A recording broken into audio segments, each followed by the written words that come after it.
two wonders of enchanting, an arc and Loomgates. We can touch them, smell them if we want. And they don't work. Maddening. Did you? Did I what? Smell the Loomgate. A little, but that's beside the point. But mossy, hints of sage, a subtle yet full-bodied undertone of dirt. Amazing. Well, now we just need to get it working. Oh yes, should our plan succeed. And if not? Then it is time for Plan B, which I have not yet thought up, but I'm sure we won't need.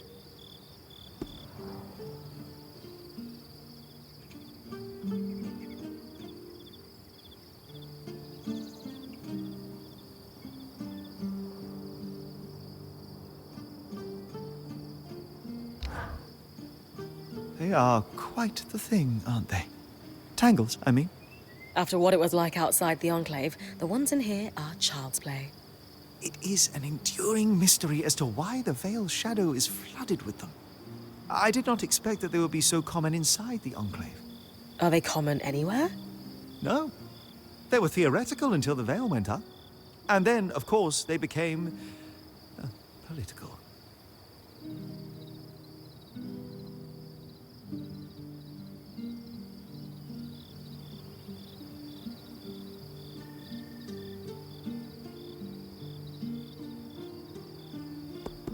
You said they were theoretical.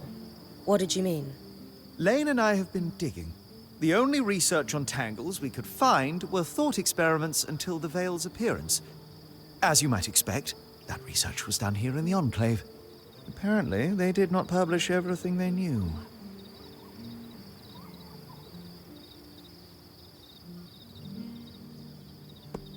What did you mean by political? The surge was specifically catastrophic towards enchanted equipment. Explosions, out-of-control activations, you name it. And tell me, logically, who were the most likely people to have enchanted items on or around them? The rich and powerful? Well done. So, in a single moment, you have what seem to be hundreds of assassinations. And decades of war followed. As I said, political.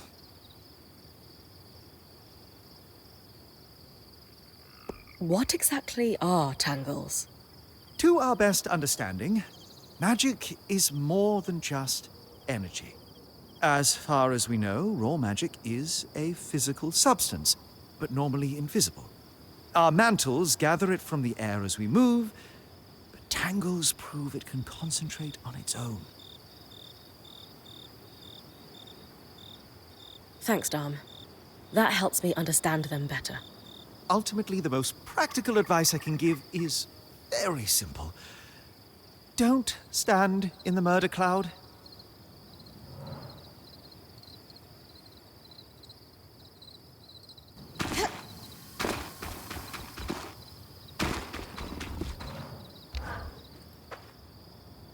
Hey, I know we need to fix up the forge, but before we do, I'd like to talk to you about something. Sure.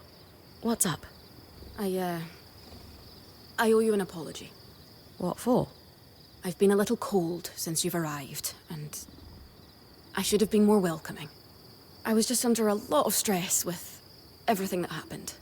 You mean when we ran for our lives from a death cloud into a lost land? Yeah, that. And losing supplies, and Aurea getting injured, and then having a point takeover who... Lacks experience. At the time, that's what it seemed like. But ever since we arrived, you've been more than proving yourself. You made finding food and water a top priority. That's when I realized our Weaver band is in good hands. I underestimated you when I shouldn't have, and frankly, I was a jerk about it. It's okay, Cass. No, it's not. I really am sorry. I hope we can have a better relationship moving forward. Thanks. That means a lot. Let's just start fresh, okay? I'd love that.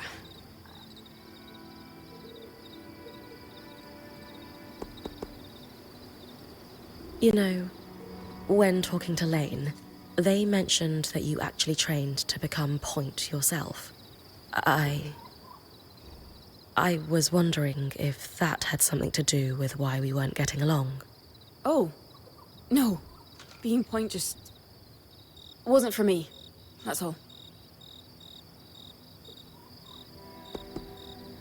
The role of point seemed really serious to you. Can I ask why that is? Because it is serious. If you screw up, we all die. That seems extreme. Think of it this way. Let's say we're low on food in the desert. If you scout 3 leagues in the wrong direction, we're all 3 leagues further away from food we need to survive. Right. I guess I see what you mean. Still sounds like an extenuating circumstance, though. And being the first to enter the Enclave in almost half a century isn't an extenuating circumstance. Point taken, I suppose.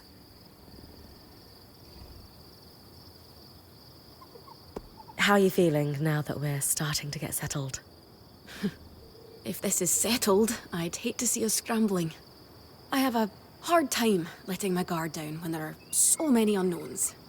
We're still missing supplies, and our campsite isn't half what it should be. Can't see myself relaxing and smelling the roses anytime soon.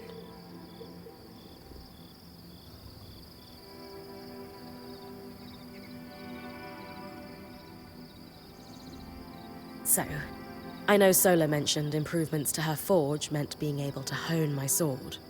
What does that entail exactly? Unfortunately, the missing supplies I mentioned. Is there a way I can help you restock? Right now, we reserve the materials you bring back for your armors and weapons, because that's the priority. But if there's anything you can spare, I can repurpose them into supplies for our campsite. Sounds simple enough. Glad to hear it.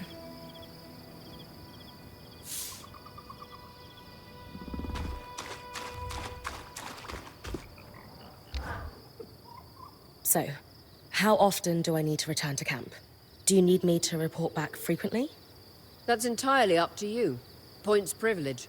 You're the one taking the risks, so you can gauge how far and how long you can push.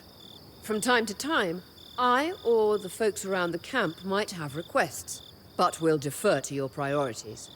And if you get into trouble, I'll pull you to safety. Might lose some resources, but that's a small price to pay. Got it. A lot of responsibility. Point's privilege.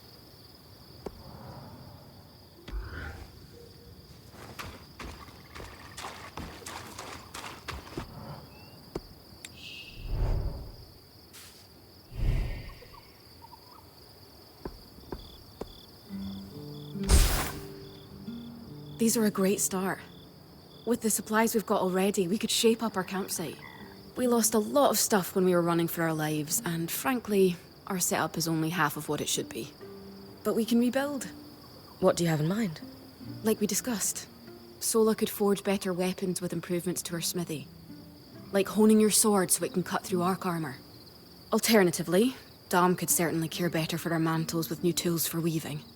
And to keep you in fighting form, having Lane's alchemical tools in top form is invaluable. There's no end to the improvements we could make around here. And everyone's lives would be safer for it.